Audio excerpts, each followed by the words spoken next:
The Spheres of Influence. What triggers a Hoover by a narcissist?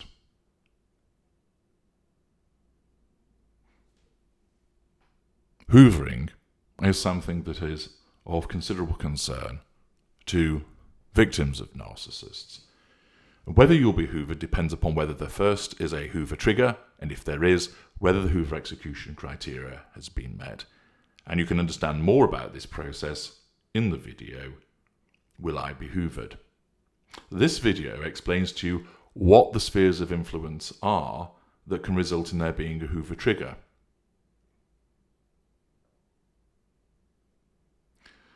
There are numerous factors which govern whether we will attempt to hoover you post-escape or post-discard. And some of those factors determine the style of the hoover, whether it be malign or benign, and also how often those attempts will be made. There are several considerations which have a material impact on whether a hoover will occur, and the starting point is the sphere of influence and your relationship to it. There are 6 spheres of influence. Imagine, if you will, me. Now, I know you often do this, as I'm your guilty little secret, aren't I? But we haven't got time for that at the moment. So envisage me sat at home at Tudor Towers, or in one of the offices that I might frequent, or that I'm walking between bars. Let's take an instance of me being in a bar. What is my sphere of influence? Well, to be accurate, there are actually several, and they vary in applicability and range. The first is the physically proximate sphere, namely those who are within earshot of me. This is the closest sphere of influence, and unsurprisingly, the most dangerous for you. It is within this sphere of influence when the full range of charismatic and magnetic charms can be deployed in order to pull you back under my influence. Anybody who I can speak to or listen to, be sat with or dine with, stand next to or be near, is in this sphere of influence, and if they are, they have just caused a Hoover Trigger, meaning that my narcissism, alongside my awareness, determines, is it appropriate now to hoover this individual? And in so doing, assert control over them directly and draw fuel from them. So the first sphere of influence is the physically proximate sphere. The second sphere is the eye-line sphere. This is the sphere where I can see you or you can see me. We may be across the street or on the other side of a field, up in an office, walking across a plaza, across from you on the piste. If we can see you or you can see us, then you are in this sphere. I might not be able to communicate with you other than to shout or wave, but it remains a sphere of influence. Accordingly, this is when we seek to hoover somebody.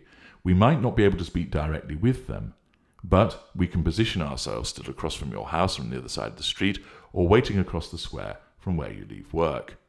And if we are positioned in such an instance and we see you, you enter that second sphere. That's a Hoover Trigger, and then the Hoover execution criteria are applied to ascertain whether we will then hoover you in some form thereafter.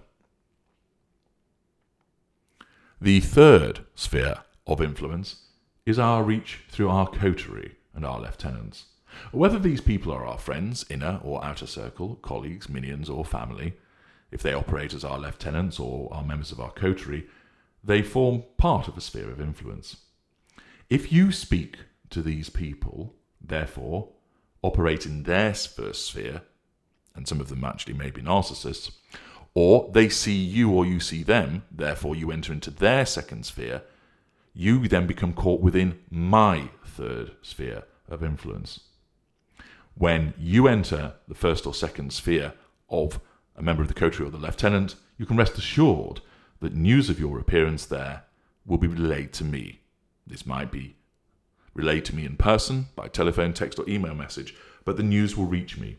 This also then allows me to send information to you by proxy, as my coterie and lieutenants tell you about what I'm doing, and that's a hoover by proxy.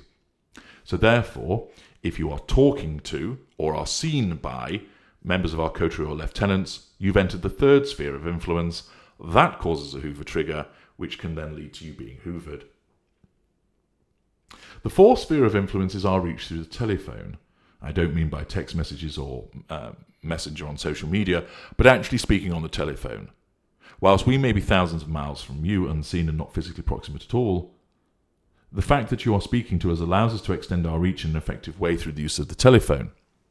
FaceTime and Skype and similar applications fall within this sphere as well, and therefore, if you telephone us, you then enter the fifth sphere of influence, meaning you've caused a Hoover trigger, and therefore, if the Hoover execution criteria are met thereafter, we will assert control over you directly by hoovering you.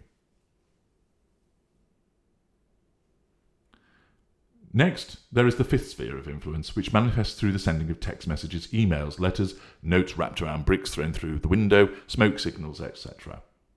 There isn't any actual speaking to one another, there's no third party involved, there's no physical proximity. So if you send the narcissist a text message, you've entered the narcissist's fifth sphere of influence, you've caused a Hoover trigger, and therefore presents a risk, if the Hoover execution criteria are met, that you will then be hoovered. Accordingly, the first 5 spheres are influenced by you actually doing something, coming to talk to us or being sat with us, being seen by us, being seen by members of our coterie or our lieutenants, ringing us up or texting us, emailing us, social media messaging us. Therefore, if you impose a total no-contact regime to stay away from those various spheres, you will reduce the risk of Hoover triggers considerably. We then come to the sixth sphere of influence, which is in effect the mind of the narcissist. You may pop up in the mind of the narcissist for no reason whatsoever, a random thought. Or we are reminded of you by something, for instance, a song or a fragrance, or we see a car that reminds us of you. Or somebody happens to mention you. For instance, they might ask, how are you getting on with Rebecca these days? And therefore, they may not be aware that you've been disengaged from some months ago, and their mention of you causes you to enter the sixth sphere. You have no control over this sixth sphere. There's nothing you can do about it. You could just pop into our heads, or we are reminded of you by something or someone. That causes a Hoover trigger, and if the Hoover execution criteria are met, then you will be hoovered. And so the existence of the sixth sphere of influence means that there is always a risk for you of you being hoovered, because there's always a risk that a Hoover trigger will be caused by your entry into the sixth sphere of influence. Following your escape or your disengagement, if you enter into any of these spheres, then you cause a Hoover trigger, and if the Hoover execution criteria are met, then this means that you will be hoovered. Accordingly, if you've been effecting a no-contact regime and then I see you on a bus travelling on the high street, you've entered my second sphere of influence, there is a Hoover trigger. You've come to my attention, you're on my radar. If the Hoover execution criteria determines that I should assert control over you directly and therefore hoover you, I may well wave at you to get your attention, or run along the road to catch up with the bus and board it so I can bring you into my first sphere. I may be minded then to make efforts to contact you in some other fashion. But the fact that you have sailed close to me, appeared in my sphere, does 2 things. First of all, it alerts you to me, it brings you on the radar, and therefore creates the risk of a Hoover. And also there is a risk for you, because your emotional thinking will increase, because you've seen us, because it's an interaction, albeit a brief one.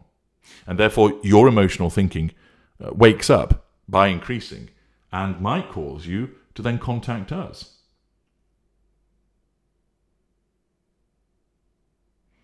Accordingly, when you enter a sphere of influence, there is a risk that we will hoover you, and you're at a heightened risk of the hoover then succeeding because of your emotional thinking awakening, so that you are, if you like, tenderized, more vulnerable, so that if the hoover does occur, you're more likely to respond to it positively.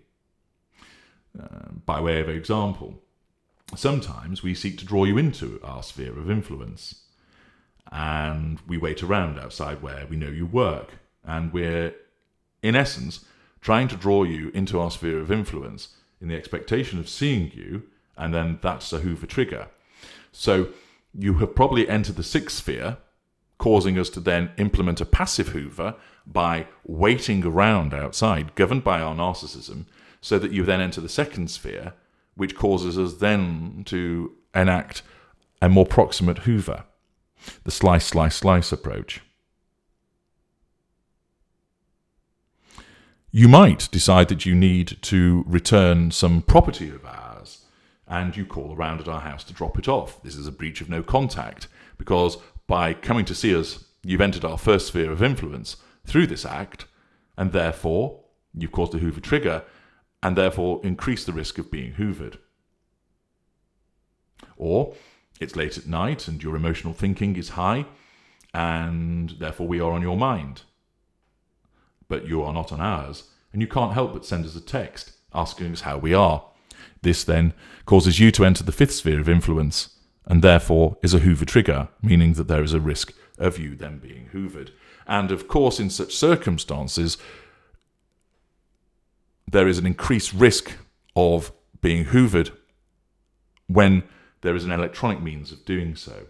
Doesn't mean that it's guaranteed. There might be some factors that militate against hoovering you, but often, if the electronic route is available, you're more than likely to be hoovered. You can, of course, influence how many of these spheres of influence operate with regard to you. Stay out of our way, impose a total no-contact regime, ensure that we don't know where to find you, and you'll prevent spheres 1 and 2 from working. Ensure that you're never mentioned to our friends, and that you avoid contact with those people who are in our coterie or our lieutenants. Then you destroy the third sphere and stay out of it. Avoid the temptation to ring us, avoid the temptation to text us, and you stay out of the fourth and fifth. Ensure you don't message us, don't send emails, or even application request, and you'll counter the fifth sphere. The only one that you have no influence over is the sixth sphere.